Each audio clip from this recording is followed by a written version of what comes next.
यह दुर्गा सप्तशती का पंचम अध्याय है, जिसमें देवताओं द्वारा देवी की स्तुति, चंड मुंड के मुख से अंबिका के रूप की प्रशंसा सुनकर शुंभ का उनके पास दूत भेजना और दूत का निराश लौटना, यह सब की व्याख्या की गई है।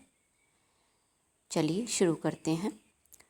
ओम इस उत्तर चरित्र के रुद्र ऋषि हैं। महासरस्वती देवता अनुष्टुप छंद है। भीमा शक्ति है, भ्रामरी बीज है, सूर्य तत्व है और सामदेव स्वरूप है। महासरस्वती जी की प्रसन्नता के लिए उत्तर चरित्र के पाठ में इसका विनियोग किया जाता है।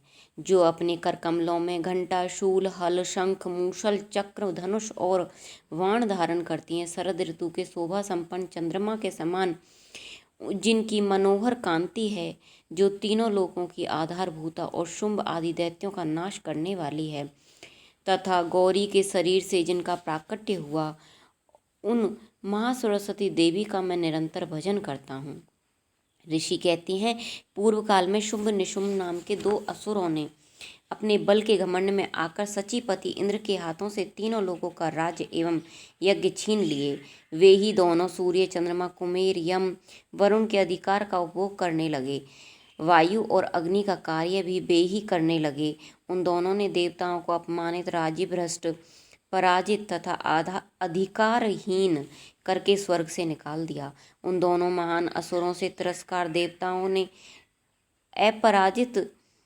पराजिता देवी का स्मरण किया और सोचा, जगदम्बा ने हम लोगों को वर दिया था कि आपत्ति काल में स्मरण करने पर मैं तुम्हारी सब आपत्तियों का तत्काल नाश कर दूंगी। यह विचार कर देवता गिरिराज हिमालय गए और भगवती विष्णु माया की स्तुति करने लगे।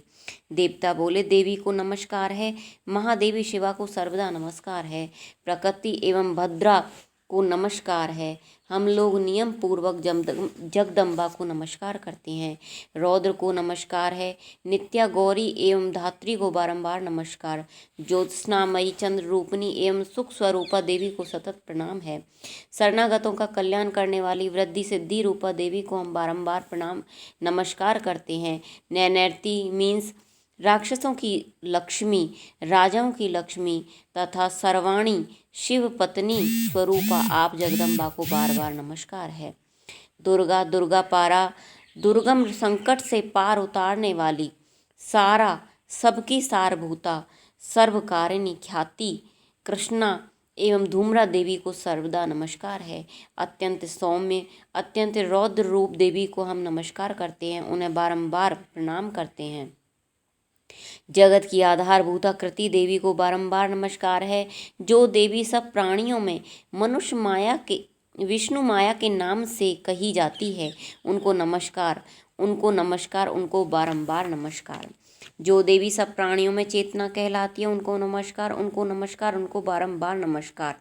जो देवी प्राणियों में बुद्धि रूप में स्थित हैं, उन्हें नमस्कार और उन देवी को बारंबार नमस्कार। नमस्तस्यै या देवी सर्वभूतेषु निद्रा रूपेण संस्थिता, नमस्तस्यै नमो नमः। या देवी सर्वभूतेषु क्षुधा रूपेण संस्थिता, नमस्तस्यै नमो नमः। या देवी सर्वभूतेषु छाया रूपेण संस्थिता, नमस्तस्यै नमो नमः। या देवी सर्वभूतेषु शक्ति रूपेण संस्थिता, नमस्तस्यै नमो नमः। या देवी सर्वभूतेषु तृष्णा रूपेण संस्थिता, नमस्तस्यै नमो नमः। या देवी सर्वभूतेषु शांति रूपेण संस्थिता, नमस्तस्यै नमो नमः। या देवी सर्वभूतेषु जाति रूपेण संस्थिता, नमस्तस्यै नमो नमः।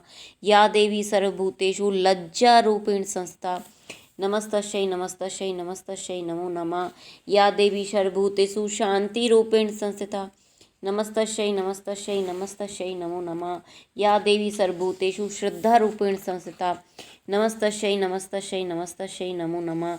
या देवी सर्वभूतेषु कांति रूपेण संस्थिता, नमस्तस्यै नमो नमः। या देवी सर्वभूतेषु लक्ष्मी रूपेण संस्थिता, नमस्तस्यै नमो नमः।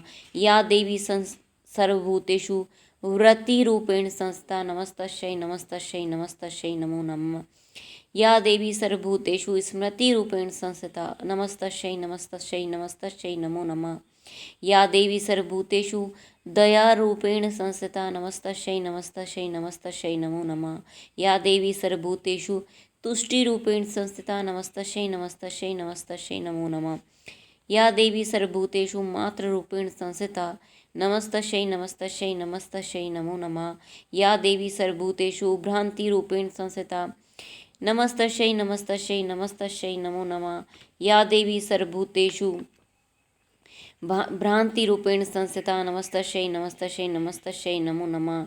इन्द्राणीयानामधिष्ठात्री भूतानां चाखिलेषु या भूतेषु सत्तं तस्यै व्याप्ति दैव्य नमो नमः। जो देवी चैतन्य रूप से संपूर्ण जगत को व्याप्त करके स्थित हैं, उनको नमस्कार, उनको नमस्कार, उनको बारंबार नमस्कार। पूर्व काल में अपनी अभीष्ट की प्राप्ति होने से देवताओं ने जिनकी स्तुति की तथा देवराज इंद्र ने बहुत दिनों तक जिनका सेवन किया, वह कल्याण की साधन भूता ईश्वरी हमारा कल्याण मंगल करें और हमारी सारी आपत्तियों का नाश करें। उद्दंड दैत्यों से सताए हुए हम सभी देवताओं जिन परमेश्वरी को हम नमस्कार करते हैं तथा जो भक्ति से विनम्र पुरुषों द्वारा स्मरण की जाने पर तत्काल ही संपूर्ण विपत्तियों का नाश कर देती हैं, हे जगदम्बा हमारा संकट दूर करें। ऋषि कहते हैं, राजन इस प्रकार जब देवता स्तुति कर रहे थे उस समय पार्वती देवी गंगा जी के जल में स्नान करने के लिए वहां आई। उन सुंदर भवों वाली भगवती ने देवताओं से पूछा, आप लोग यहाँ किसकी स्तुति कर रहे हैं? तब उन्हीं के शरीर को से प्रकट हुई शिवा देवी बोली, शुंभ दैत्य के तिरस्कृत और युद्ध में निशुंभ से पराजित हो या एकत्रित हुए ये समस्त देवता यह मेरी ही स्तुति कर रहे हैं। पार्वती जी के शरीर कोश से अंबिका का प्रादुर्भाव हुआ, इसलिए वे समस्त लोकों में कौशिकी कही जाती हैं।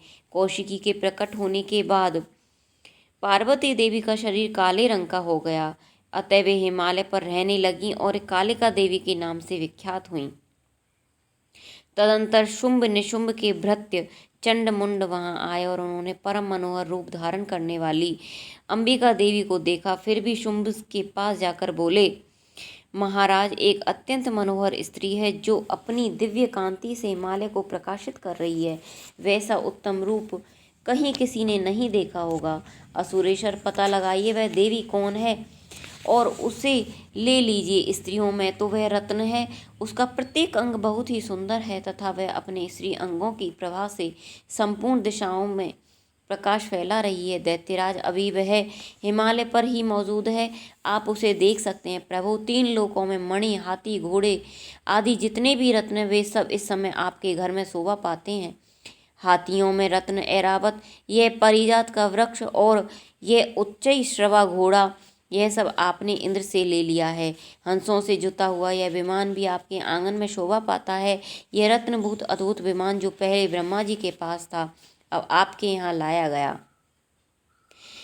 यह महापद्म नामक निधि आप कुबेर से छीन लाए हैं। समुद्र ने भी अपनी किंजलिकिनी माला नाम की माला भेंट की है, जो केसरों से सुशोभित और जिसके कमल कभी कुम्हलाते नहीं। सुवर्ण की वर्षा करने वाले वरुण का छत्र भी आपके घर में शोभा पाता है तथा यह श्रेष्ठ रस जो पहले प्रजापति के अधिकार में था वह आपके पास मौजूद है।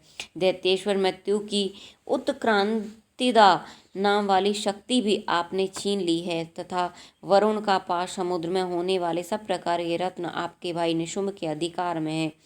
अग्नि ने भी स्वतः शुद्ध किए हुए 2 वस्त्र आपकी सेवा में अर्पित किए हैं। दैत्यराज, इस प्रकार सभी रत्न आपने एकत्र कर लिए हैं।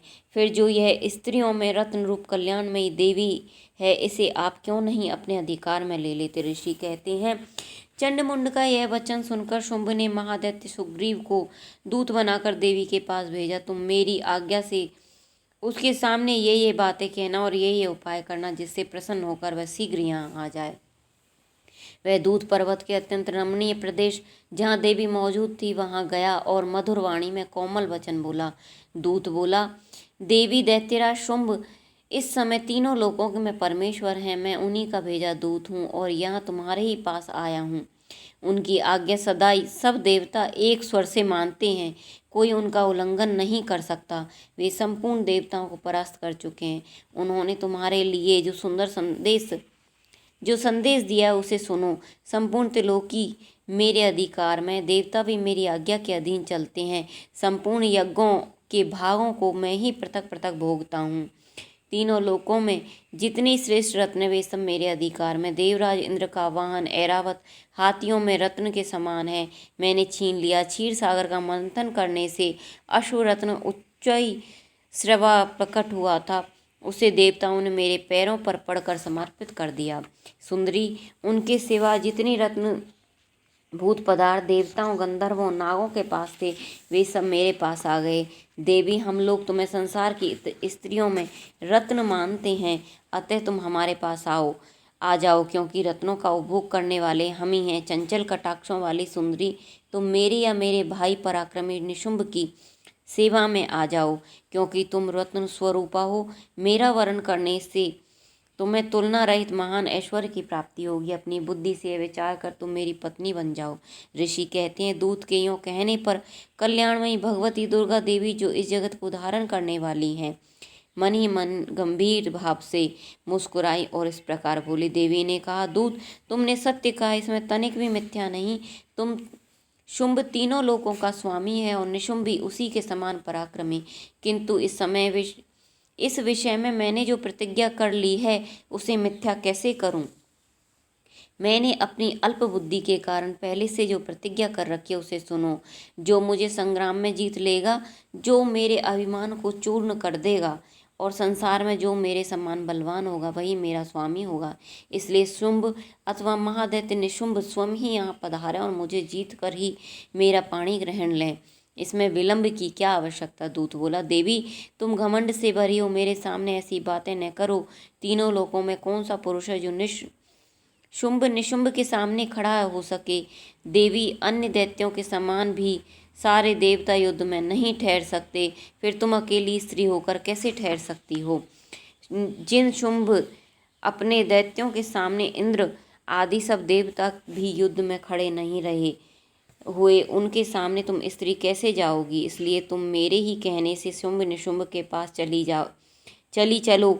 ऐसा करने से तुम्हारे गौरव की रक्षा होगी, अन्यथा जब वे केस पकड़कर घसीटेंगे तब तुम्हें अपनी प्रतिष्ठा खोकर जाना पड़ेगा। देवी ने कहा, तुम्हारा कहना ठीक है, शुंभ बलवान है और निशुंभ भी बड़े पराक्रमी है, किंतु क्या करूं, मैंने पहले बिना सोचे समझे प्रतिज्ञा कर ली है। अतः तुम जाओ और मैंने तुमसे जो कुछ कहा है वह सब दैत्यराज से आदरपूर्वक कहना, फिर जो उचित जान पड़े उसे करना।